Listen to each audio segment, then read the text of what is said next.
So hello and namaste, welcome back to another sneaker review video, and today we have Air Jordan 1 Retro OG High Spiderman Across the Spider-Verse. And सबैभन्दा पहिले special thanks to Sneaker Lab for making this video possible. You can check out the link in description if you want. So quickly let's dive into the sneaker. So यो स्निकरको बारेमा भन्नु पर्दा चाहिँ यो स्निकरको official colour चाहिँ university red, black अनि white रहेको छ र यो स्निकर चाहिँ नाइकीले फर्स्टमा Air Jordan 1 Spiderman origin story release गरेको थियो, स्पाइडरम्यान इन्टु द स्पाइडरभर्स मुभीको प्रमोसनको लागि, र यो चाहिँ त्यसकै sequel movie Spiderman across the स्पाइडरभर्सको प्रमोसनको लागि कोल्याबमा बनाइएको हो। Okay, starting from the box चाहिँ यसको नर्मल क्लासिक एयर जोर्डन 1 कै बक्स दिएको छ र बक्स चाहिँ नाइकीले अलि स्पेशल बक्स नै दिनुपर्ने जस्तो मलाई लाग्छ, किनभने यसको अगाडिको स्पाइडरम्यान ओरिजिन स्टोरीमा चाहिँ नाइकीले स्पेशल बक्स दिएको थियो र यो पालि चाहिँ किन दिएन त्यो चाहिँ नो आइडिया, तर दिएको भए चाहिँ झन् दामी हुन्थ्यो। ओके, बक्समा चाहिँ सेम ओल्ड ब्रेड कलरले नाइकीको ब्रान्डिङ दिएको छ र यतापट्टि साइजिङ देख्न सक्नुहुन्छ र यतापट्टि फेरि नाइकीको branding. Okay, now let's unbox it. Okay, first of all, Sneaker Lab.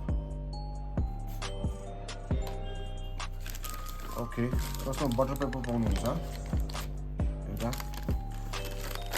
and त्यसपछि we got the shoes. So let's take it out. Okay, यो रहेको छ सुजको लुक्स।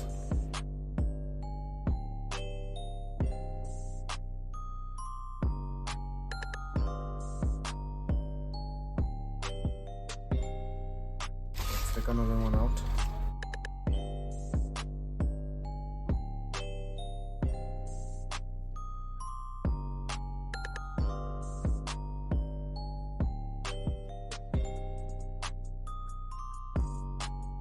Okay, box लाई एकैछिन साइडमा राखौँ।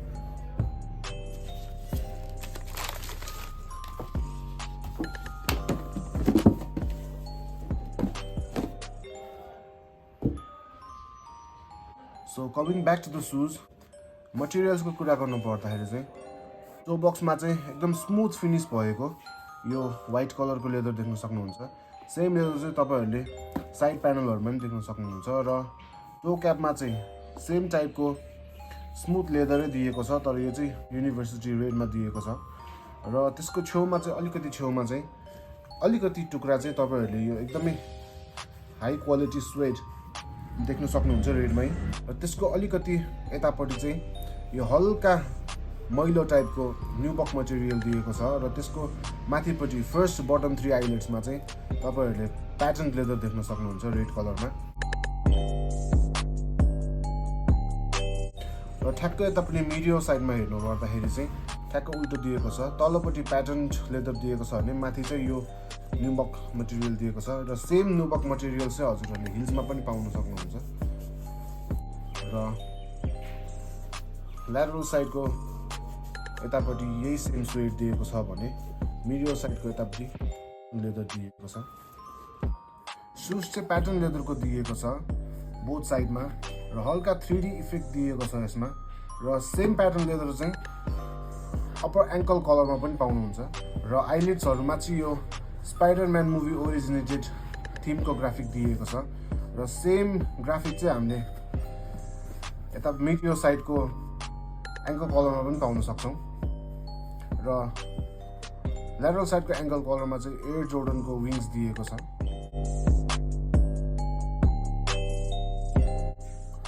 र टङको कुरा गर्नु पर्दाखेरि चाहिँ एकदम वेल प्याडेड नाइलन टङै आउँछ यसमा, तर अलिकति यसमा डिफ्रेन्ट टाइप्सको ट्याग दिएको छ। नर्मली एयर जोर्डनमा चाहिँ यसरी ओभरलुप भएको हुन्थ्यो भने यसमा चाहिँ यहीँ स्टिच गरेको छ।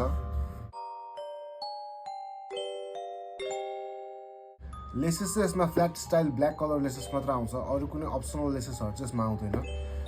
हिल्सको कुरा गर्नु पर्दाखेरि चाहिँ नर्मल क्लासिक व्हाइट कलरकै हिल्स दिएको छ र यसको भित्र चाहिँ नाइकी एयर कुसनिङ टेक्नोलोजी हुन्छ, which we cannot C.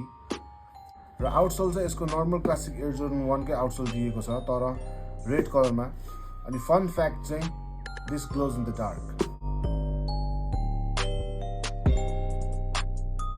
Okay sizing and कम्फर्टको कुरा गर्नुपर्दा चाहिँ एयर जोर्डन 1 स्लोवेट चाहिँ एकदमै कम्फर्टेबल सुज चाहिँ होइन सो द्याट्स वाइ तपाईँहरूको ट्रु टु साइज भन्दा हाफ साइज अपै रेकमेन्ड गर्छु म चाहिँ र यो सुजको क्वालिटीको कुरा गर्नुपर्दाखेरि चाहिँ यो सुजको क्वालिटी चाहिँ एकदम टप नचै छ सबै ठाउँमा एकदम पर्फेक्ट क्वालिटीको मटेरियल्सहरू युज गरेको छ अगाडिको लेदर यो रेड लेदर स्वेड सबै कुरा एकदमै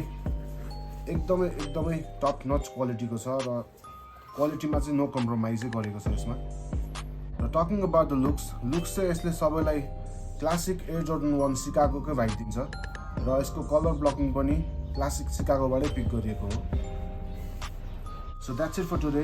Hope to see you guys in another sneaker review video. Yestay sneaker content ko lagi don't forget to subscribe the channel. Till then, stay tuned and thanks for watching.